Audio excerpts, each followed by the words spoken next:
वाल्मिक कराडला खंडणी प्रकरणात 15 दिवसांची सीआयडी कोठडी. केज न्यायालयाकडून वाल्मिक कराडला 15 दिवसांची सीआयडी कोठडी देण्यात आली आहे. हत्या आणि खंडणीचं कनेक्शन, सीआयडी अधिकाऱ्यांचा दावा. सीआयडीच्या सर्वात मोठ्या दाव्यानं वाल्मिक कराडचा पाय खोलात गेलाय.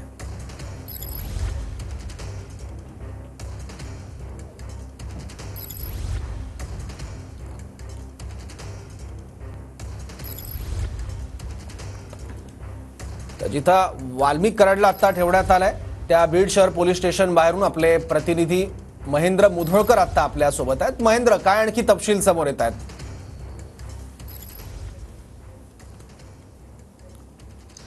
सौरभ, 2 कोटी रुपयाची खंडणी मागितल्याचा आरोप वाल्मिक कराड यांच्यासह अन्य दोघांवरती होता आणि त्यानुसार जर बघितलं गेलं तर काल केज कोर्टानं वाल्मिक कराड यांना जवळपास 15 दिवसाची जी आहे पोलीस कोठडी देण्यात आलेली आहे. त्यानंतर मध्यरात्री बीडच्या शहर पोलीस ठाण्यामध्ये त्यांना आणण्यात आलेलं आहे. बीडचं शहर पोलीस स्टेशन जे आपण पाहतो हे सध्या सीआयडीचं जे आहे लॉकअप बनलेलं आहे आणि याच ठिकाणी आरोपींची कसून चौकशी केली जाते.